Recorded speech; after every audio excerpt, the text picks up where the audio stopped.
Bonjour, alors aujourd'hui, dans cette vidéo, on parle de l'improvisation.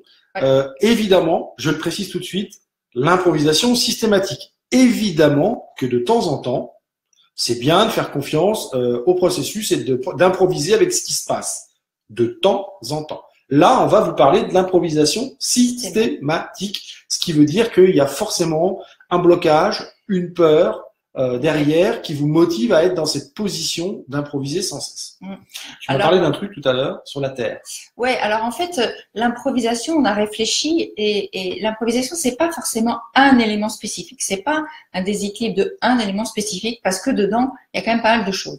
Quand on réfléchit, finalement, quand on improvise, il y a plusieurs options possibles. Une des options, effectivement, comme tu dis, c'est un excès de terre, c'est-à-dire qu'on tourne en rond, on rumine, on ressasse. Donc on est dans la terre. Je ne vois pas de quoi tu parles. Je ne fais jamais ça, moi. Et du coup, qu'est-ce qui se passe? Eh ben, quand on est devant l'action et au dernier moment, on est obligé d'improviser puisqu'on n'a rien préparé, vu qu'on n'a pas arrêté de tourner en rond. Donc on improvise. Ça, c'est une des premières. Et ça, c'est la mauvaise improvisation parce que c'est l'improvisation forcée. C'est par défaut. Alors évidemment, on choisit de ne rien faire avant. Mais néanmoins, on se retrouve face au mur et comme d'habitude, face au mur, la réaction, c'est quitte ou debout. Ouais. Et donc, ce qu'on disait aussi tout à l'heure quand on échangeait sur le sujet, c'était que être systématiquement dans l'improvisation, ça peut être aussi créé par une peur de l'enfermement dans la boîte. Là, c'est plutôt le bois là qui se réveille parce que le bois, il a vraiment peur d'être dans la boîte. Lui, il aime être hors de la boîte. C'est un créatif. Et justement, cette organisation, cette planification qui est un peu l'opposé de l'improvisation, eh bien, il a peur que ça lui enlève cette partie créative, que ça lui enlève de son côté hors de la boîte et de se retrouver dans une case ou dans une boîte structurée, modélisée. Et ça lui plaît pas. Et la réaction, c'est de rentrer dans l'inertie avec la terre, et puis finalement, en quelque sorte, se rebeller contre la structure, et puis agir au dernier moment parce qu'il n'a plus le choix. Ouais. Et là, c'est la cata. Quand on n'a plus le choix, c'est pas bon. Donc ça, c'est un des cas. Ça, c'est un des cas. Après, effectivement, il y a aussi l'option où c'est systématique parce que vous avez décidé que vous avez effectivement peur de la structure. Alors, ça rejoint un peu ce que tu dis sur le hors de la boîte. Et en même temps, il y a aussi cette crainte d'être dans une structure, en fait, ou plutôt c'est le fait qu'il y a un manque de structure. C'est-à-dire qu'on ne sait pas mettre une structure sur nos idées. Ah, voilà. Le truc, c'est qu'en fait, c'est pas qu'on a peur. Là, dans ce cas-là, c'est qu'on ne sait pas faire. Et la difficulté qu'on a, peut-être, c'est de demander de l'aide. Donc, on est dans un autre, ça amène sur une autre difficulté. Ce blocage, cette improvisation systématique, c'est d'avoir peur de demander de l'aide. Et si on ne demande pas d'aide, on est tout seul. Quand on sait pas faire, on sait pas faire. Comme l'a dit quelqu'un dans une autre vidéo, faut demander à quelqu'un qui sait faire.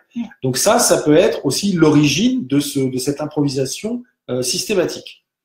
Si vous voulez faire de l'improvisation systématique, allez dans un club d'improvisation et puis faites-en sur scène et vous verrez qu'en fait, finalement, c'est pas si improvisé que ça parce qu'il y a toute une structure dans votre tête qui se fait, qui se met en place et il y a des schémas répétitifs face à certaines situations qui reviennent systématiquement, des bases qui reviennent systématiquement, un petit peu comme un plat finalement où vous avez une base et puis en mettant tel ingrédient ou telle épice, eh bien ça va transformer le plat, mais il y aura toujours la même base. Et l'improvisation, je dirais, de théâtre, c'est ça en fait.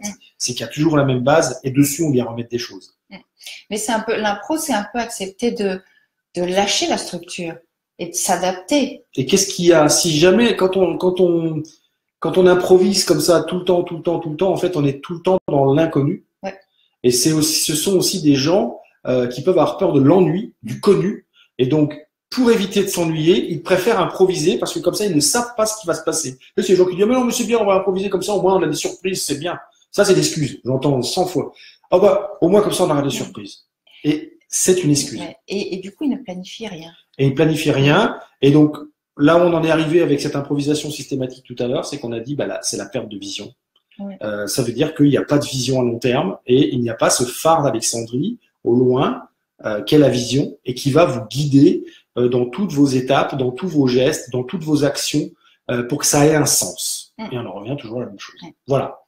Alors, qu'est-ce qu'on va finalement, quel conseil on peut donner pour cette improvisation permanente? Moi, j'ai envie de dire que ça peut être intéressant effectivement de se poser la question d'abord, est-ce que c'est systématique? Si c'est vraiment tout le temps, pourquoi? Aller voir s'il y a des peurs. Aller à l'origine, comme on disait. Ouais. Exactement. Donc, se confronter à ses peurs ou à ses angoisses. Ouais. Et moi, je vois un petit exercice, si tu veux. Vous savez, je le fais parfois quand je suis en stage avec mes participants. Imaginez que vous ayez une pipette magique qui vous permette de prendre des extraits de qualité.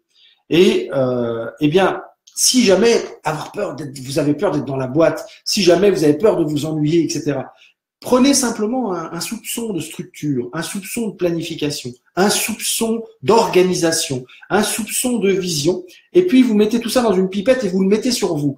Si vous mettez 5% de chaque et vous avez 20% d'une espèce de petite mixture magique qui vous permet de planifier, d'organiser, et il vous reste 80% de vous-même, de créativité, de liberté. Est-ce que 80% ça vous va? Est-ce que si vous êtes encore 80% vous-même, ça vous va? Posez-vous cette question. Et faites l'exercice de la pipette, prenez ce dont vous avez besoin, et vous faites comme si vous le mettiez sur vous, et puis observez ce qui se passe derrière. Faites-le vraiment, vous allez voir, c'est intéressant.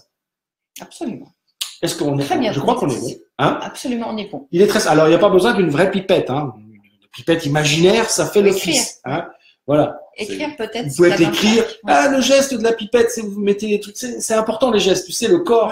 Le corps, il ancre et il retient. D'accord. Faites-en un petit rituel. À chaque fois, tac tac, vous faites ça. À chaque fois que vous avez un projet. Eh bien, écoutez les amis, on vous dit à bientôt, dans une prochaine vidéo sur un prochain blocage. À bientôt. Ciao. Ciao.